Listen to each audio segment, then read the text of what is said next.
Hey everybody, welcome back to the dirtiest spot on YouTube. I'm your ghost, and I recently got a PSP Go. I've been wanting one of these for a little bit over a year now, and I finally got one. Found one for a decent price. I'm talking about like $100. You find these on eBay or other places for about like, $130 to $150, sometimes even more depending on the condition.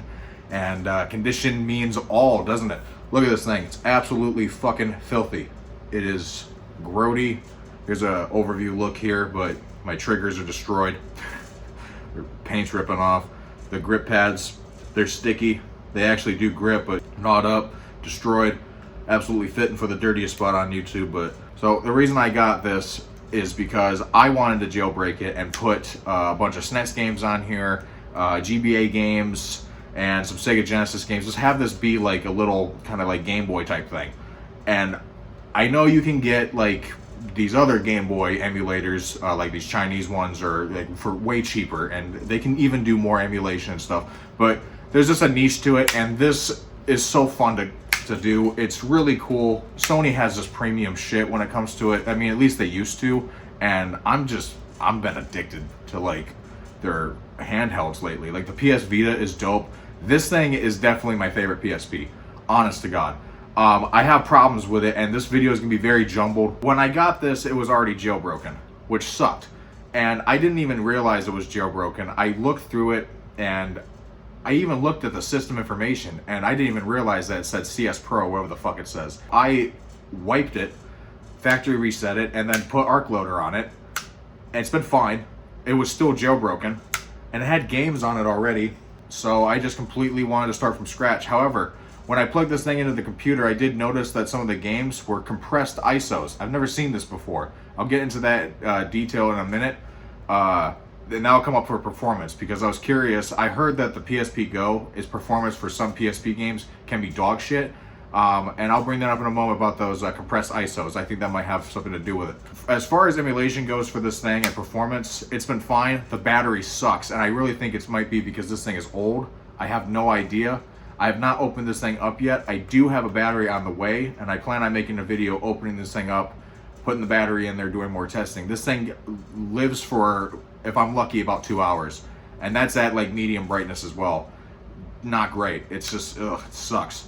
And it's weird too. And from what I've done, from the research I've gathered online, people, it's a mixed bag with the PSP's battery anyway, even if you do get a new battery. So the battery level, there is no like percentage. Other PSPs you can go into battery life and it'll tell you. This thing, no. And sometimes there'll be 3 bars.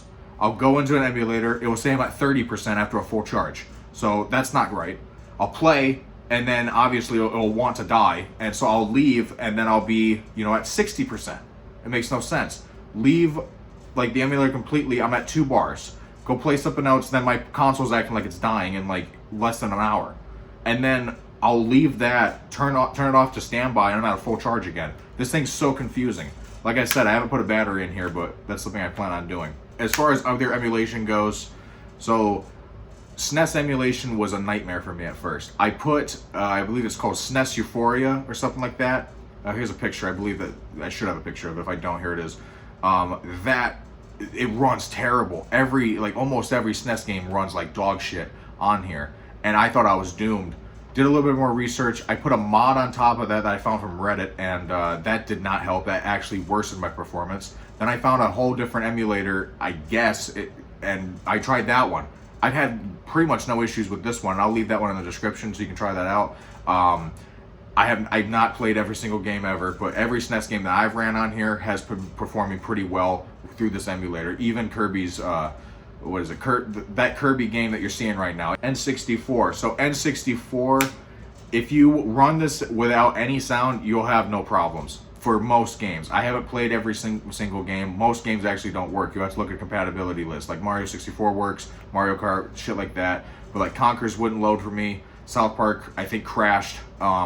It's really a hit or miss. But you have to play them without sound, because if you do have sound, it sounds terrible. You'll lose frames, and there's a lot of settings you can tweak. So if you do have the balls to go through it and the time, go through it. But honestly, I don't think you'll get much hope from this device with N64 emulation. It just doesn't run too well. But without sound, honestly, no issues. My bread and butter has been the GBA emulator lately. That thing has been awesome. I found a lot of really cool games on there, like Alien Hominid. That game is super fun and super cool. I got some other ones here you can see, but the colors just pop. And honestly, like I said, like this thing, and honestly, like I said, this thing has some wear on the screen. But like once it's on, look at that. Do you see any wear? There's nothing there. It looks great. Hello, Editor Dirty here, and the screen is now destroyed. I got drunk at Applebee's and put my coat up on the chair, and everything fell. My wallet, my PSP, my hopes and dreams, and look at it, it's destroyed, but it still works. I mean, like, goddamn, look at that gash though. I plan on replacing the screen now too, so that's gonna be really fun to fucking do. Also, Sega Genesis is super cool on this thing. However, there's a lot of screen tearing. It's kind of jarring, but it seems like it comes and goes, and I'm willing to live with it because it's like all in this form factor too. And like I said, with their devices, like this thing does feel premium, and that is just so fun to do. I've been doing it, annoying the hell out of my wife. I don't give a shit. It's so fun. And when you open it up, it's like that. When you close it, you can press these triggers, and it makes these little waves go. It's so neat. But the thing, one of the things I heard about it was some PSP games run don't run well because this thing doesn't have a UMD drive. I've had honestly no issues with any game, except for Medieval Resurgence. That game might just run like shit on PSP. I have no idea. But so I had God of War on here. Originally, like I said, this had games on it, and God of War was on there. Chains of Olympus. When I go down and load it into an area, and whenever there's like load times or you're going into an area, it would jitter and stutter. But like I said, I plugged this in, and I saw that game in particular was a compressed ISO file. I've never even heard of these.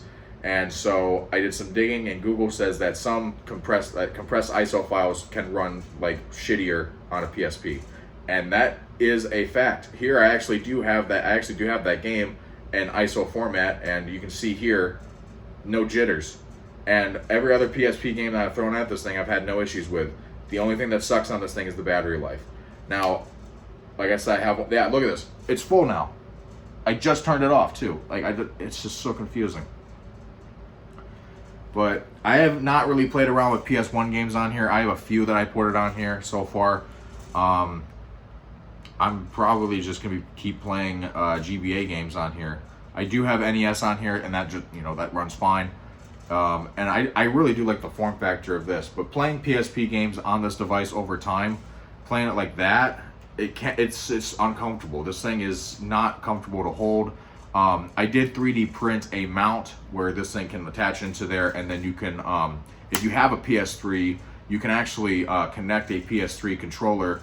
Like you plug these into the PS3, and then it'll map the controller to this device, and it's really cool. If you don't have a PS3, you can, you still can do that. You just have to download something to your computer. I don't know anything about it. I really like the way this thing feels, even though how disgustingly dirty it is. There's still sturdiness within here. It still feels nice and premium. And my original idea was, if the battery does work out, I want to reshell this thing anyway. Like I said, it's hideous. And one other thing is, when I bought this, the guy told me that the Wi-Fi light never turns off, and yeah, it never turns off unless you put it to standby.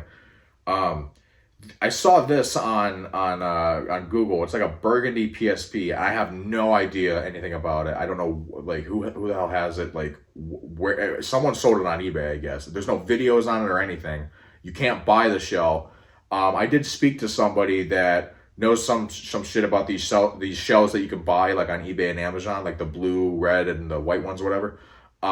He said that they did make those purple ones. Like those were being sold at some fucking point. That's pretty much it. PSP in 2025. Do I recommend you buy one? No, I honestly no, because if you want one, like I bought this because I want one as like a collector thing, and I think it's really cool. If you're in it for that, you will love this thing. It is fucking cool. But you might have battery issues, and you may need to do a few things. These things are getting rare, and the ones that are on eBay, like you gotta look at them. Like look at this damage and shit. It's atrocious. And there are no parts online. I could not find any triggers. I'm fucked. I can't. Well, those reshells actually do come with triggers. But as far as like actual OEM parts, iFixit has nothing. There's nothing online. Your best bet is to buy a broken one on eBay and just fucking Frankenstein them together, which is something I thought about doing. But I have not spoken on a console in a minute, and I thought, you know, I had this one. I've been wanting to talk about it, but I've been having a lot of hiccups behind the scenes as far as that SNES emulator, the battery I've been yanning about. But in conclusion, I do like this thing. I think it's cool, and like the screen is super cool. I love the form factor. Like, you can just throw this in your pocket, and like I said, that's just so cool. It is super neat and super gimmicky. And then when you put a PS3 controller on here, and it looks so stupid and ridiculous, it's awesome. Do you have a PSP Go? Are you gonna get one, or are you just gonna stick with emulator devices that are, you know, more affordable? That just make more sense, obviously. But that will be it for this video. If you enjoy this type of content, be sure to like, comment, and subscribe. I will see you on the next one. Stay dirty.